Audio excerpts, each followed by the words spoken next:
শীতের সকালে যদি এত সুন্দর একটা ভর্তা যদি গরম ভাত দিয়ে ট্রাই করা হয় তাহলে জাস্ট জমে খেয়ে, তাই না ভাইয়ারা আপুরা? আসসালামু আলাইকুম, কেমন আছেন সবাই? আশা করি ভালো আছেন। আমি তৃষামণি, ওয়েলকাম টু মাই চ্যানেল তৃষামণি। তো আপনারা যারা আমার ভিডিওটা দেখা শুরু করেছেন অবশ্যই ভিডিওটা দেখার আগে একটা লাইক দিয়ে শুরু করবেন এবং যদি পারেন আমার ভিডিওতে ছোট্ট করে একটা সাবস্ক্রাইব করে দিবেন, কারণ আপনাদের একটা লাইক আমার জন্য অনেক বেশি গুরুত্বপূর্ণ। তো আপনারা যারা অলরেডি এই কাজটা করে দিচ্ছেন তাদেরকে অসংখ্য অসংখ্য ধন্যবাদ, আর আমার রইল মনের গভীর থেকে অনেক বেশি ভালোবাসা। চলুন আজকে আপনাদের সাথে শেয়ার করতে চাচ্ছি আমি আমার শীতের দিনে সকালবেলা কি দিয়ে আমি সবার আগে খেতে পছন্দ করি। আর শীতের সকালবেলা ভর্তা ভাতটা আমার কাছে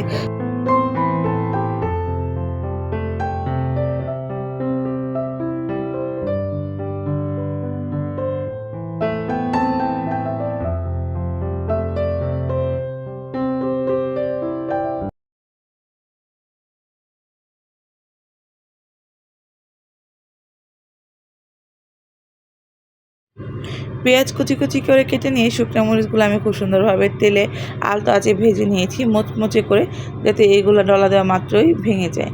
তারপর আমি পেঁয়াজ আর মরিচগুলো খুব সুন্দরভাবে ডলে নিয়েছি। এগুলো 2 আঙ্গুল 3 আঙ্গুলের সাহায্যে অনেক বেশি ডলে নিয়েছি, যাতে এইগুলোর থেকে হালকা পেঁয়াজের রস বের হয়ে যায় এবং শুকনো মরিচের ঝালটাও পুরোপুরি লেগে যায়। তারপর আমি গরম গরম আলুটা এরকমভাবে চিটকে নিয়েছি, কারণ যদি আপনার ঠান্ডা যদি হয় আলুটা, তাহলে এটা একটা গিট গিট বেজে যায়, ভালো করে হয় না, ভালো করে মিক্স হয় না। যার কারণে একটু কুসুম গরম থাকা অবস্থায় আলুটা ভালো করে চেটকে নিতে হয়। ভালো করে চেটকে নিয়ে হাত দিয়ে ডলে ডলে মিশাতে হবে। আগে যে আমি মেখে রেখেছিলাম সেই পেঁয়াজ এবং মরিচের সাথে খুব ভালো করে মিক্স করে নিতে হবে। ভালো করে মিক্স করে নিলে পরে এটার আপনার পেঁয়াজ মরিচের সাথে আলুটা যত ভালো করে মিশবে ভর্তাটা তত বেশি মজা লাগবে, তত বেশি স্বাদ লাগবে।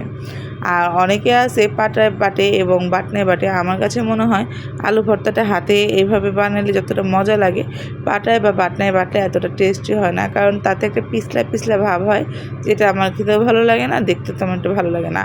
প্রথমে দর্শনদারি, তারপর গুণ বিচারি। দেখতে যেটা ভালো না লাগবে সেটা কিন্তু খেতে একদমই ভালো লাগবে না, এটাই স্বাভাবিক।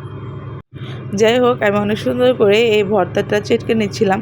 চেটকে নিতে আমার মনে পড়ে গেল যে আমি তো এখানে মনে হয় লবণ অ্যাড করি নাই। যাই হোক, আমি তো একটু হালকা লবণ অ্যাড করে দিয়েছিলাম। আপনারা আপনাদের পরিমাণ মতো লবণ অ্যাড করে দিয়ে দিবেন। অবশ্যই যারা গরম গরম ভাতের সাথে আলু ভর্তাটা খেতে পছন্দ করেন একটা কমেন্ট করে জানিয়ে দিবেন।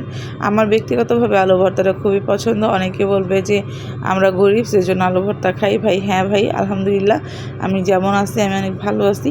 আমি আপনাদের দোয়ায় ভালো আছি আসলে, আর ভালো থাকতে চাই এইভাবে।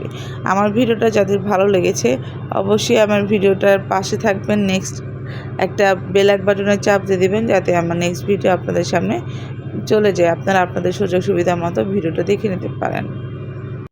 আমার ভর্তাটা বানানো শেষ। দেখছেন একটুও কিন্তু বিচি বিচি রয়ে যায়নি, সম্পূর্ণ ভর্তাই কিন্তু একদম মিক্সড হয়ে গিয়েছে।